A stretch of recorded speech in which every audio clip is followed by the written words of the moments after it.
Hey everyone, welcome back to Rhythm Railroad. This is my update video number 2 of my layout so far.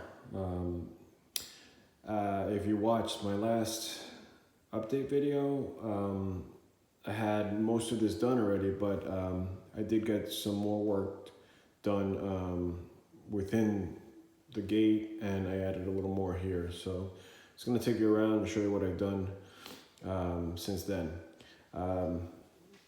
The smallest thing I've done is basically just add another 2 foot wide section here. I said I wasn't going to go that wide, but then I decided against it because when I stood in that corner and I kind of felt the space, you know, I did want to have an open space here, but I don't need it to be tremendously big either. So I figured, you know, I might as well just make it too big right now, and I could always shrink it later. Back there anyway. But I did realize that over here, this is an 8-foot run here. I wanted to taper it toward the staircase, which is behind me here, because I don't want any obstruction, as I mentioned in the other videos. So this is going to be literally the size of the track once we get to this point. So what I wanted to do was make it very, very smooth, tapered like this. So I think what I'm going to do is just cut here and then just angle the bench work so that there's a smoother run this way. The other reason for that is that the lead that goes into my staging yard, and I think I mentioned this in the last video, is going to be in front of the bench work. So it's going to start descending probably over here. It's going to kind of break off, and it's going to go parallel to the bench work and start descending all the way around. And by the time it gets there, it should be able to duck under the bench work. And then by the time it gets to the stairs, it would have turned already. So it's already sticking up far enough. I don't want this to be so drastic coming in to that area. So I'll probably just shrink that tomorrow. It's an easy fix. This is all, you know, screwed onto the wall, so it's just a matter of cutting the board there and then just, you know, throwing an angle on it, shortening these two braces, just make them a little shorter, and they'll give me the angle. So that's the simplest thing I've done so far. All I need to do now is just brace it the way I did here and, you know, around the rest of the layout. The bigger part is this gate that I built. Now, the gate I built already on the last video, but it was just the top part. And I had a little hinge right here, which was okay. I was going to put another one at the bottom, but when I went to Lowe's to get more material, I saw these things, and I was like, you know what? I'd rather this thing be super chunky and super stable than deal with cutting corners and getting cheap, you know, flimsy things that have a lot of play on them. These what do you call these things? Hinges are very strong. I mean, they're meant for, like, you know, outdoor barn gates and things like that. So what I did is I when I bought them, I checked the play. There's barely any play in them. I feel like traditional hinges have a lot of play in them. Maybe that's on purpose, but these have very little play on them. And if you get them lined up nicely, they're very, very smooth. I couldn't believe how smooth they were. Obviously, the bigger the plate, the more stability you're going to get. But you need, I think the trick is you need a very stable post for the pivot to happen from. So what I did here is, you know, I threw a 2x4 down, which is a lot of meat. And I already had, you know, the 1x4 here. So, you know, that was giving me the vertical stability. But then, you know, obviously horizontal, anything side to side or back and forth is going to be unstable. So that's why I threw this 2x4 in front. I screwed it in this way because it's a nice stable, you know, surface to grab onto. And then because I don't have there's actually no stud there. So what I did is I cut another 2x4 and I jammed it, you know, squeezed it in there without throwing the alignment off.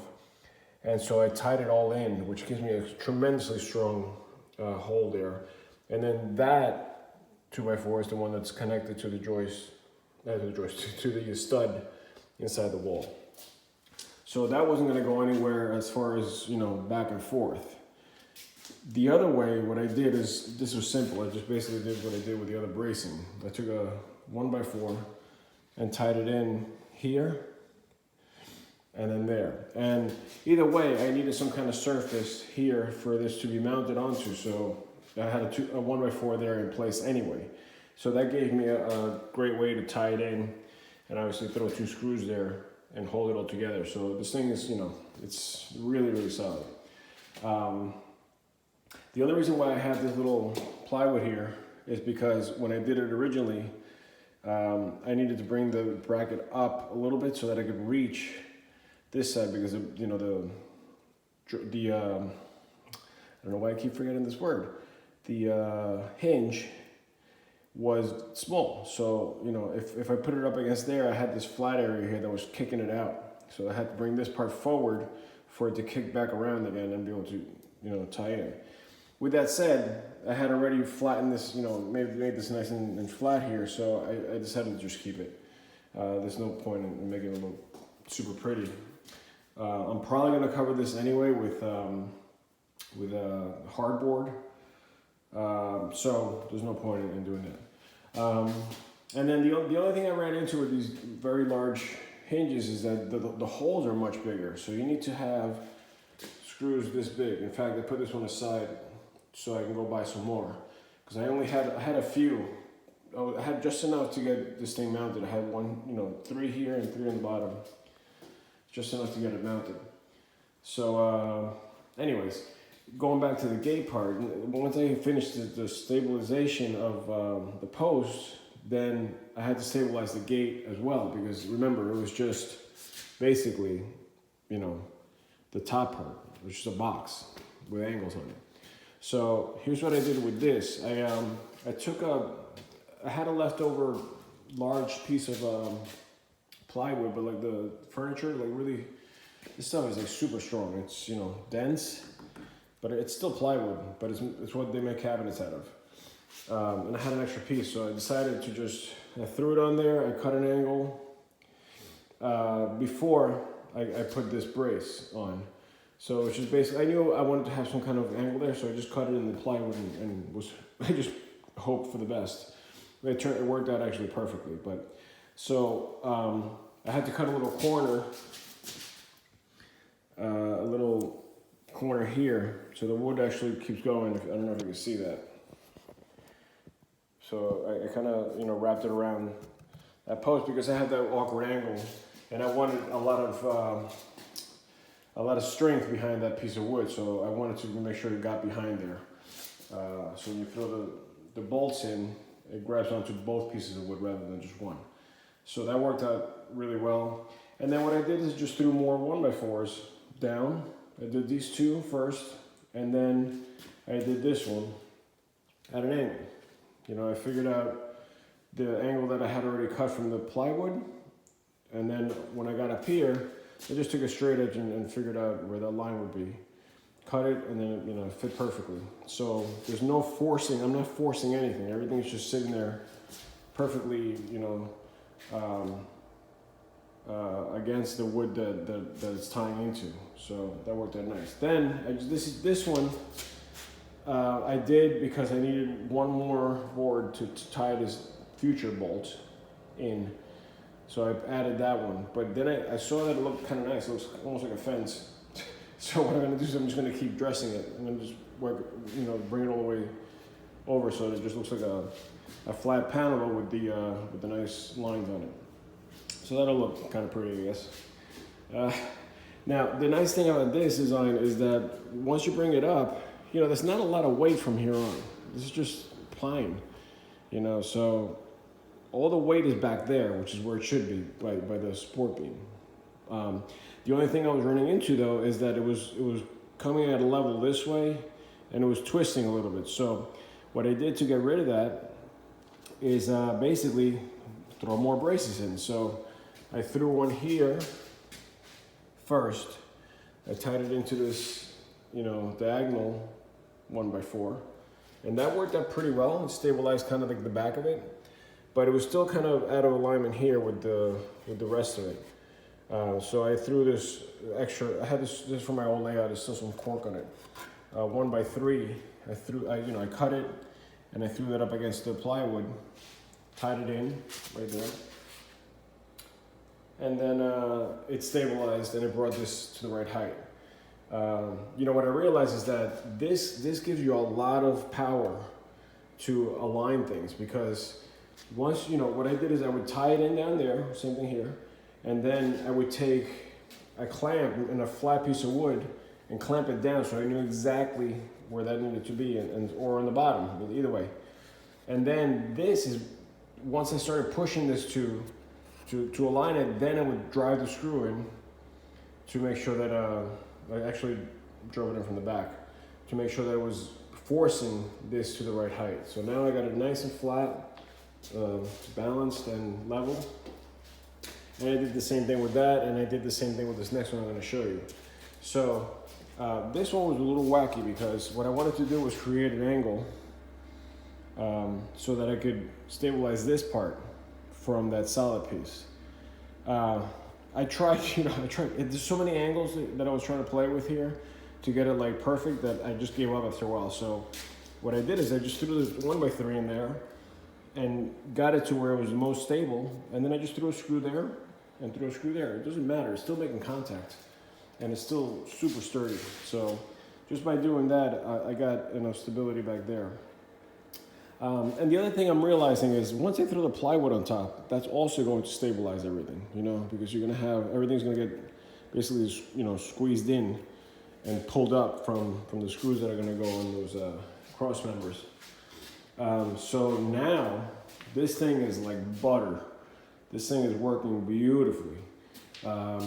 In fact, the alignment is so perfect that, let me see if I can do this again.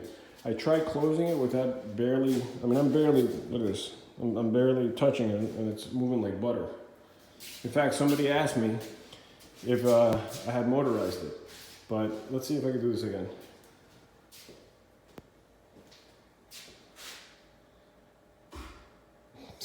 I mean, I just gave it a little push, and then this, I mean, it's actually just enough friction for it to grab on. But look at that alignment. I mean, it's like perfect. This thing is, all I gotta do now is get a latch over here, just to force it into, you know, make sure that it's not gonna move on me during the operations. But I think at this point, I have very little to worry about with track alignment, because if your bench work is super solid, then it's very easy for the alignment to be worked out. The problem comes, from my experience, when your bench work is wonky, when it's a little bit off and you're trying to force it and you're trying to move it, that's when you run into problems. So either way, I'm not done with this. What I'm gonna do next is, remember that this wall is basically just a piece of sheetrock with a very small like strip of wood covered by metal holding this thing up. So I have not a lot to brace it on. The only thing I have, which I mentioned before, is another 1x4 here that's squeezing against that one, and that's how it's stabilizing that. But I don't have it back here. What's stabilizing this is this bench work. Oh, which, by the way, I think this is new also. This wasn't here before. So I added this to make sure that I could stabilize it against this. So this is all tied in, making this very, very stable. What I still want to do though is run a 1x4 from here down, because there is a stud there. This corner, it does have a 2x4 here, but the rest of it is hollow, obviously, for the pocket door. So that'll bring that corner to become very, very stable. So yeah, so I basically built this box to bring all this together, and I'm not sure if I had this. I think I did. No, maybe not. This, I wanted to make real big. In fact, I tried, the way I measured it was, how far can I reach? Can I get back to the corner without having to bend over too much? So that was basically the limit. And so it's basically 3 feet wide. The reason I want this to be very big is because this is where the track is going to split. So there's going to be a double main that's coming through, and then it's going to basically turn into a single main, but the one on the bottom, the one on the left, is going to become, you know, level with the benchwork, and the other one's going to start climbing through the back. So that's why I wanted to make it look like it's a separate line that's, you know, detaching from the rest of it. So I want to have, like, you know, some industries and some stuff here for what I call the short line.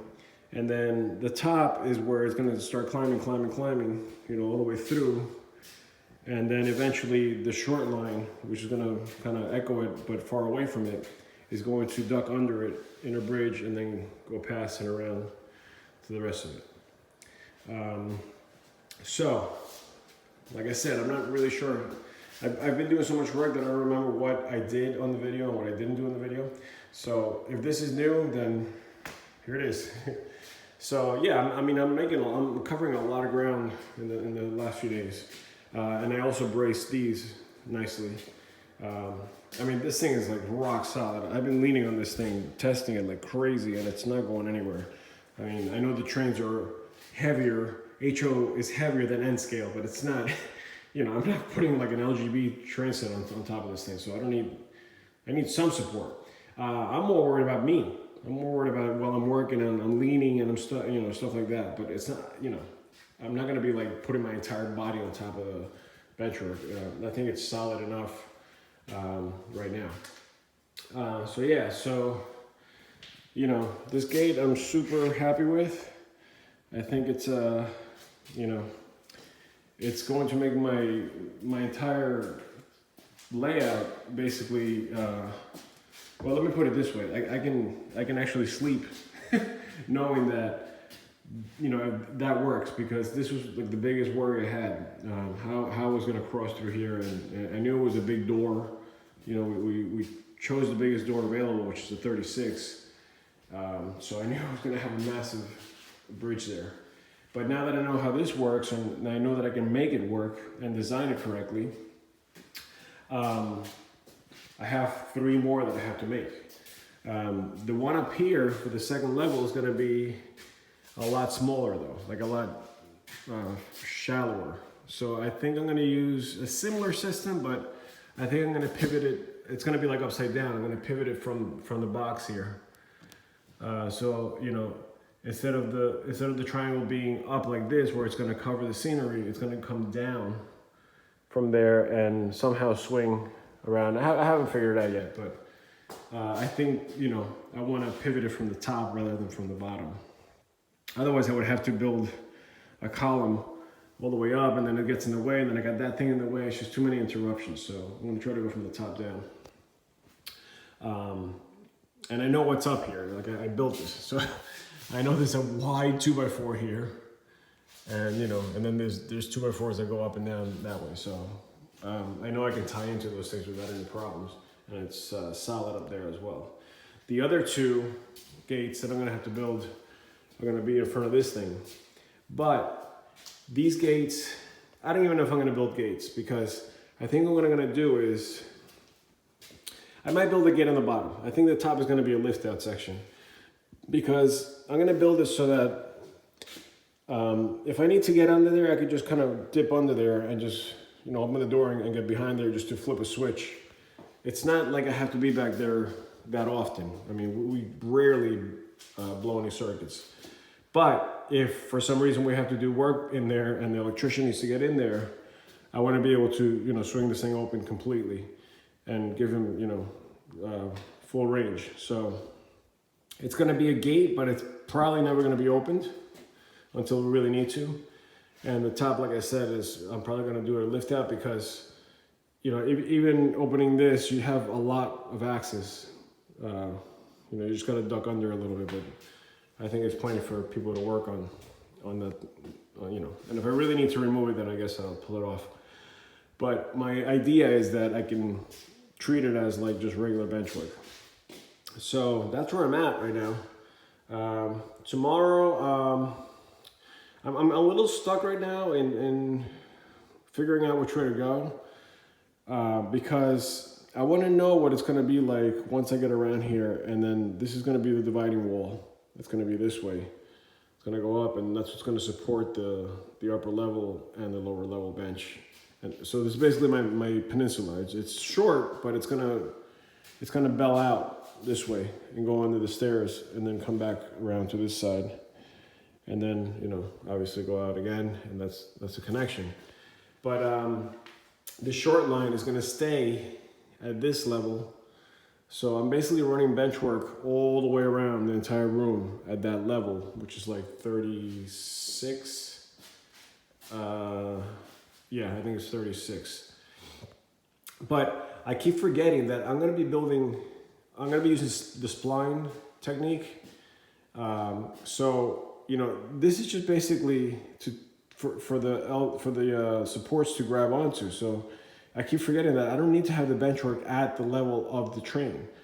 In fact, it's probably more beneficial for this to be lower, so that I can bring the train up, and then I can have, you know, more like hills and stuff. You know, I can actually work with what is meant to be with spline, rather than just a flat plywood, which is what I had before. So yeah, I'm just a little stuck because I don't know if I should go that way first and come around this way, or if I should go this way, figure out the gate, and then continue, and that'll be a piece of cake, you know, going that way. And then the other thing I have to worry about is once I get around, you know, once I get here, actually, then the staging is going to be coming from the other side, under the bench work. You know, it's going to be a foot under. So this is where it's going to do the return loop right here. This is the reverse loop. It's going to go back on. So it's basically on that side, but it's going to sneak into this side under the bench work that's on this side of the wall, so that it can actually have a nice wide turn, and I can have, you know, a few tracks of staging all the way around. That's the goal anyway. And then obviously the reverse loop will connect over there somewhere.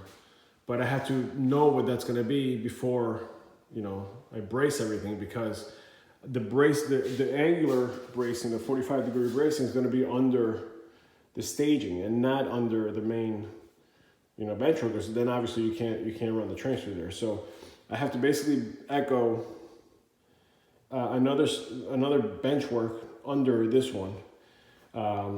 I think, you know, I don't know if I should do 1x4 or if I should do something a little shallower, but I don't think it really matters. It's not like it's going to make a huge difference as far as like getting storage and stuff down there.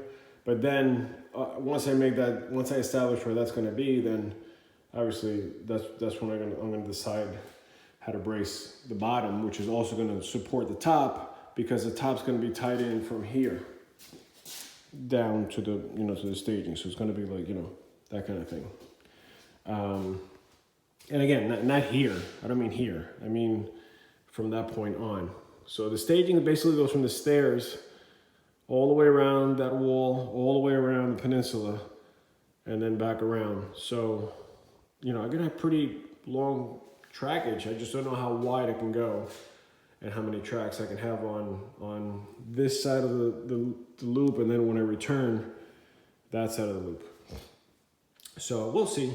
I mean, who knows how that's gonna go. I've never done staging before, so I guess I'll figure it out as I go. So yeah,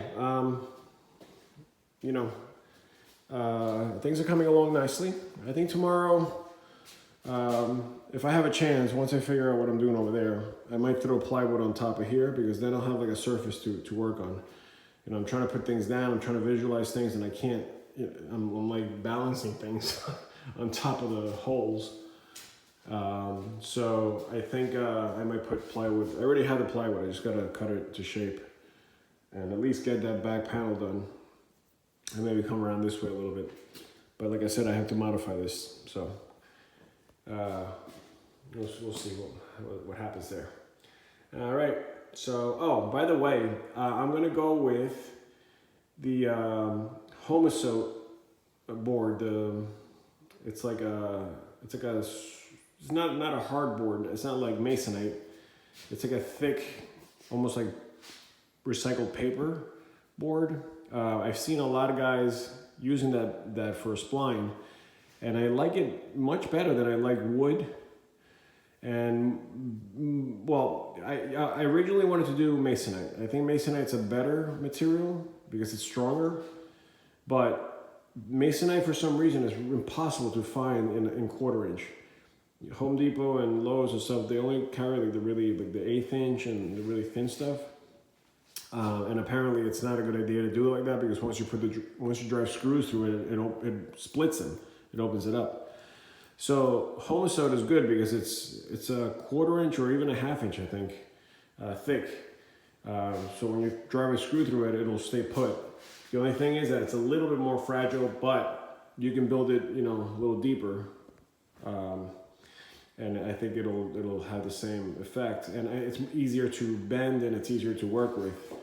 And if you make mistakes, you could just take the screws out and put them back in. And I think it's a good material. It also works as a sound. It helps to keep the trains quiet because it's almost like a fibrous board, so it absorbs sound. So I'm gonna go with that. If anybody has any input on Homosote spline method, please let me know because I see people working with it. I don't see a lot of people working with it, but it might just be that it hasn't caught on.